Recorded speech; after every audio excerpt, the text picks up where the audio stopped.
Hey guys, coming at you today with an awesome festive keto dessert recipe, a keto Yule Log. So let's get started.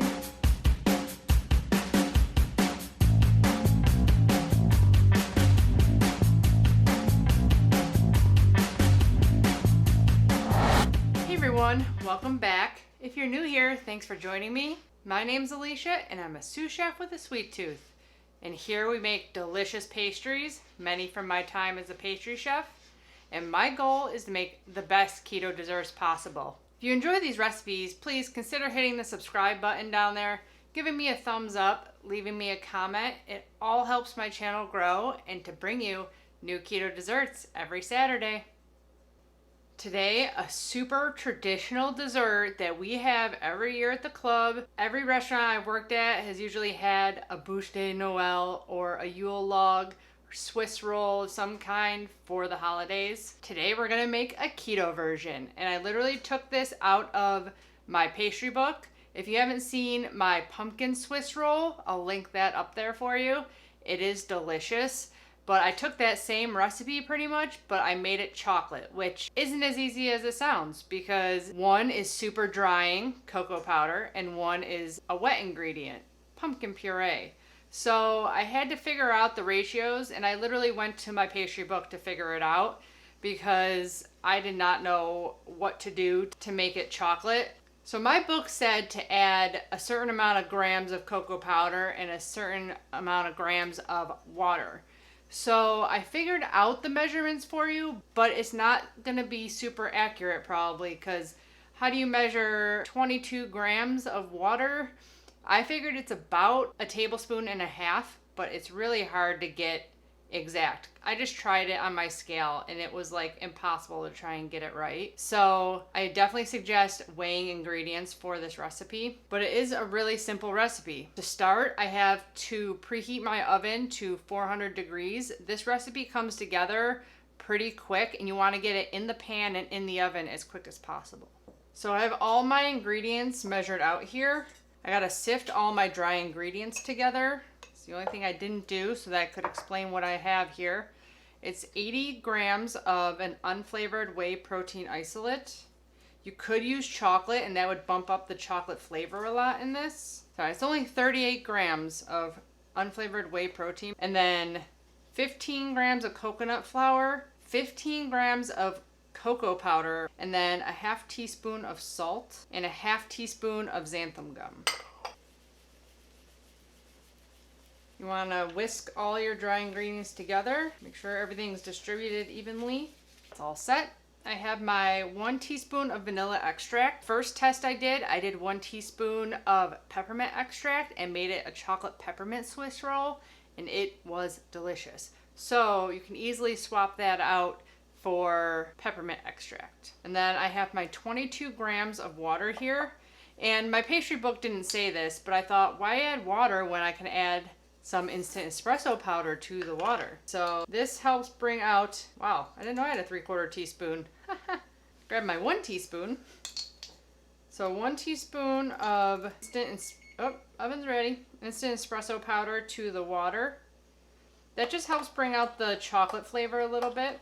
Why not, right? Now that all your other ingredients are set, we can start building this. Well, first, I almost forgot a step. We got to make sure our pan is ready before we start doing all this stuff. So I'm using the same pan I did for my pumpkin Swiss roll. It is a 15.25 by 10.25. This just makes the right thickness of a Swiss roll. I've already used this pan a couple times, so it's pretty greased, but I'm gonna do another little spray. Make a room. And you just want it to cover all the edges as best you can. I just crease it into the corners. Make sure it's stuck down pretty good. And give it another little spray on top. And that's ready to go. Now we can start putting all our stuff together. So we're going to separate our egg yolks and egg whites, same as in the pumpkin roll recipe. I'm going to try to remember to use this bowl and to transfer it that way. That way, if we do accidentally break a yolk, all our egg whites won't be contaminated. I usually do one over and then into my hand. Put your egg white over there. Repeat 4 more times. Yeah, I forgot. Oh, almost broke that guy. These are all at room temperature or warm. I had them soaking in warm water to make this all go faster. Forgot one other thing. 48 grams of classic monk fruit in this bowl, 48 grams in this bowl. That's a 1/4 cup of granular monk fruit. You're gonna be sweetening your egg whites and sweetening your egg yolks. So you're gonna beat these until they're frothy and then slowly add in your 48 grams of granular monk fruit. You can use swerve if you want. I just don't prefer the cooling effect of straight erythritol.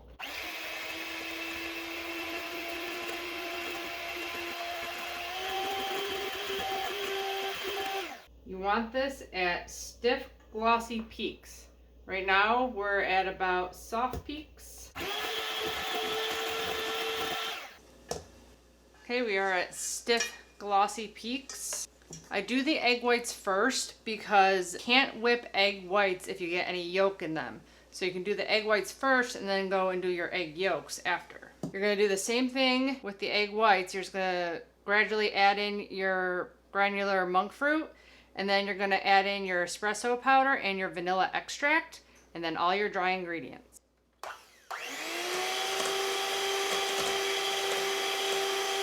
You do wanna scrape down your egg yolks a little bit. You're not gonna get as much volume in your egg yolks, so they're not gonna come up and get all this sugar that's up there. You want them nice and pale and fluffy.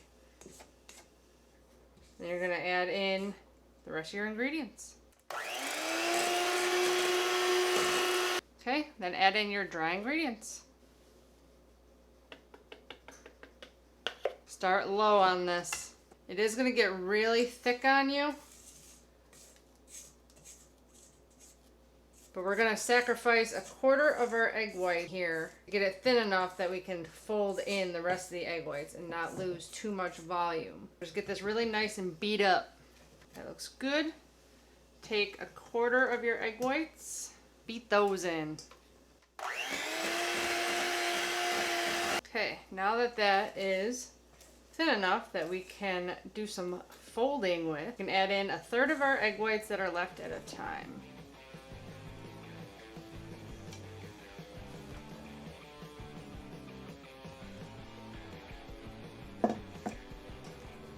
Keep turning your bowl, folding over. Make sure you get the bottom.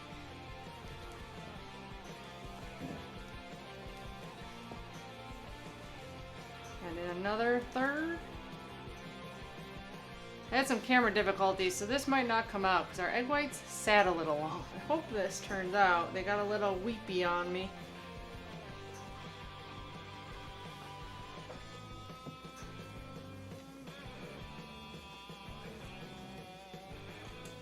Add in the rest.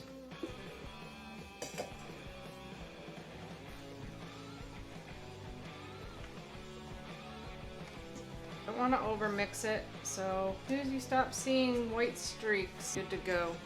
Pour it in.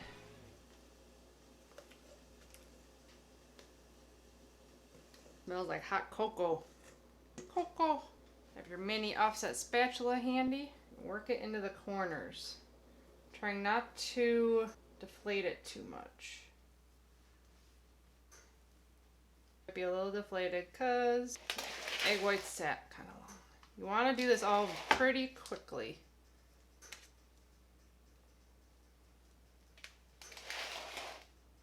Also do a little shaky shake. Get it nice and even in there. And this is going to go into the oven for 7 minutes. So I'm going to do 4, turn 3. And we'll be getting right onto the filling because you can't let it cool too much, otherwise it doesn't roll. So we'll be making the filling while this is baking. Okay, so we're gonna get 1 cup or 8 ounces, fluid ounces of heavy cream. I have 1 tablespoon of cold water. I'm gonna bloom 1 teaspoon of gelatin. We're just making a stabilized whipped cream because otherwise you might get mushy in your Yule log and you don't want that. So I have this in several videos. I have it in my poke cake video. I can link that up there for you if you haven't seen that. Great 4th of July dessert. So once it's bloomed, we're gonna heat it up in the microwave for like 30 seconds or so. I have a little bit of powdered monk fruit here. Again, I don't like a ton of erythritol, so I'm using this and liquid stevia to sweeten our whipped cream filling. So that's pretty much 2 tablespoons, which is supposed to be 15 grams. We did a little bit more than that, but the sweetness level of this is up to you. However sweet you like your whipped cream is what you're gonna do. This is just regular liquid stevia. I did 20 drops. Our sponge cake is out of the oven. Super soft and fluffy. So we gotta get this filling made and then we're gonna fill it and roll it. I'm gonna pop my gelatin in the microwave until it's all melted. And the last thing we're adding to this, 1 teaspoon of vanilla extract. Again, if you wanna do peppermint, you can. The 1/2 teaspoon, so twice. And whip it up.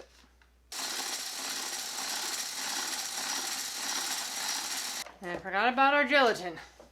When this is at soft peaks, you're supposed to temper your gelatin. So whisk some in there and then beat this into your whipped cream.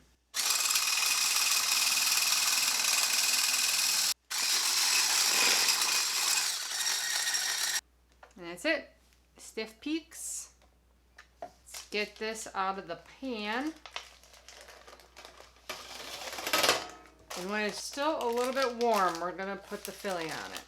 That's just giving you the best chance of it not breaking as you roll it. Our baked goods are very fragile.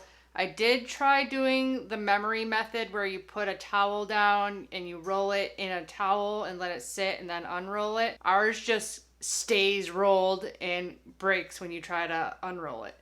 So that did not work for keto Swiss rolls. Just so you know, I did try.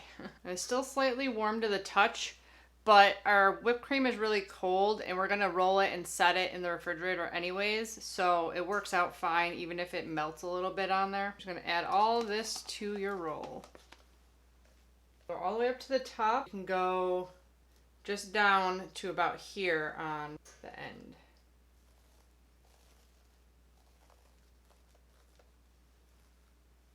Make sure you're all the way to the edges. This whipped cream cools it down a lot, so once you got it all done up and relatively even, take your roll, start rolling it. Take your paper,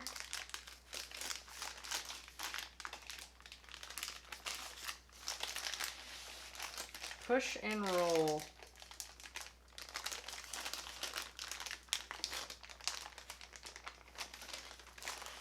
That's why you leave that bottom there. Spread him out a little bit. Then you're gonna pull it back a little bit because, oh, make sure he's unstuck.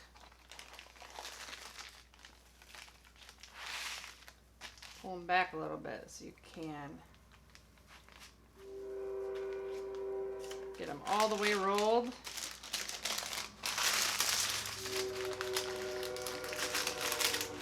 Push them like that. Just keep them in the fridge, just like that. And then we'll be back. We're gonna make the ganache to put on this, and it has to set for a little while before we can spread it. So we can make that while this is chilling. Okay, to make ganache, super easy. I got a bunch of videos on it. 4 ounces, basically equal parts by weight of heavy cream to a chocolate chip. I'm gonna use semi-sweet chocolate chips because they have 0 carbs in them. I'm just gonna sweeten it with a little bit of liquid stevia. I'm gonna heat the heavy cream in the microwave until it just starts steaming. You could easily do this on the stove also. I'm gonna put 4 ounces of the semi-sweet chips in a bowl. Add your 10 drops of liquid stevia if you want. This can be as sweet as you want to make it. If you add too much liquid to it, you could seize your chocolate and you might just need to add more liquid to it. So it's hot, steaming, pour it over your chocolate chips. and let that sit. Don't disturb it for about 5 minutes. Okay, it's been sitting for a couple of minutes. You just start working it in the middle and it'll eventually come together. After this comes together, you can let it sit until it's a spreadable consistency, and that's when we're gonna get the Yule log out and cut it and frost it. Or you can wait until it's completely solid and then whip it and coat it with a whipped ganache. We're just gonna do the regular ganache today, but I'll insert pictures of a whipped ganache log that I made. That was the second test I did. Took that over for Thanksgiving and it was a hit.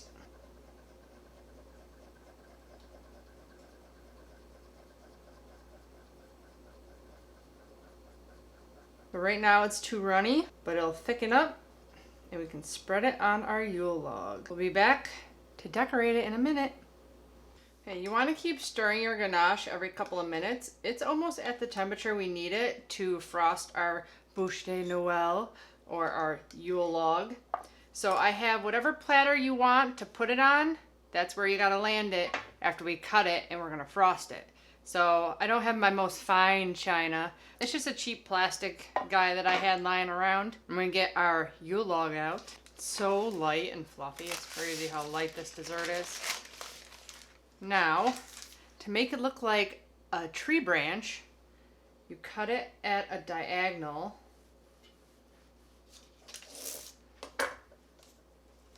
Put one there, and then do it this way, and one there. And that's gonna be our Yule log. Look at the inside. It's a ho-ho. It looks pretty darn good. So we're going to frost the edges of these too. So you wanna get all the whipped cream off the edges. Squish it back in, fill it back up. There you go. That looks good. You don't have to frost the edges, or you can leave one unfrosted, like it's a cut in it, and the other ones, it doesn't matter. Either way. Start by filling your hole here. I personally like the whipped ganache better, but this way is faster because you don't have to wait for it to completely harden. You have to let it harden, like completely, and then whip the bejesus out of it. Keep scraping down your bowl until it's as fluffy as you want it. All the way to the edges.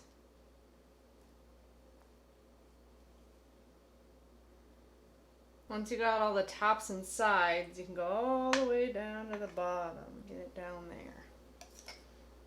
You want it pretty thick on here because we're going to kind of stripe it and make it look like bark. So you want to have enough there to be able to swipe your spatula back and forth. Now you want to make lines in it like it's a log.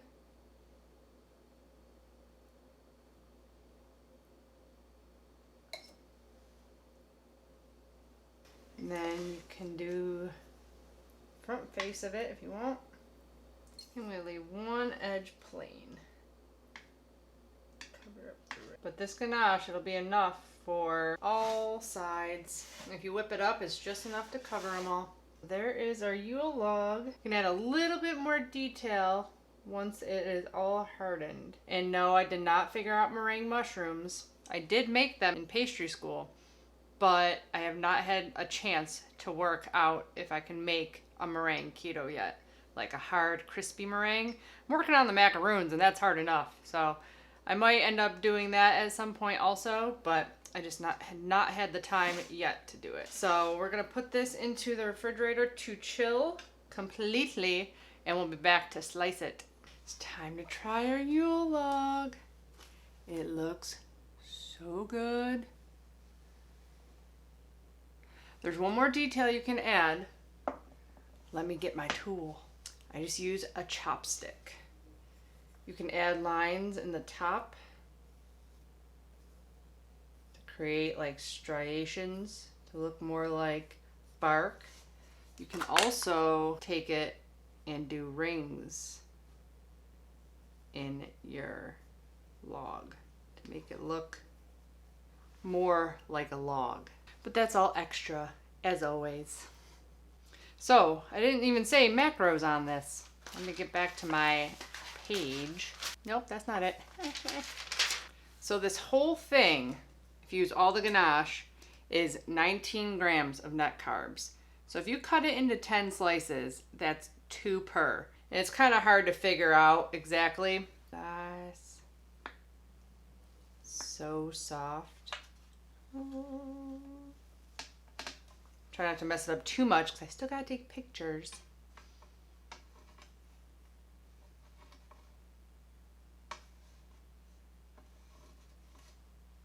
It looks so good. Looks like a big ho-ho. Might need a fork. This is so light and fluffy. It is so good.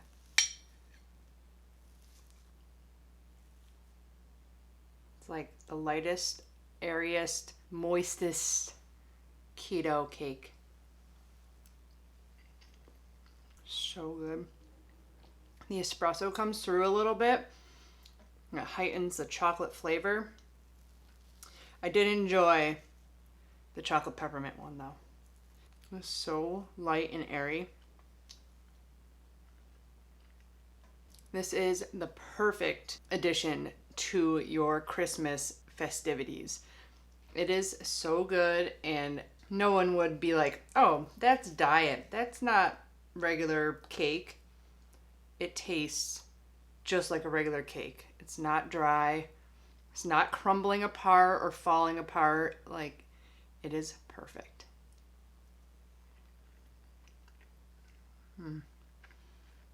Tastes like a giant ho-ho.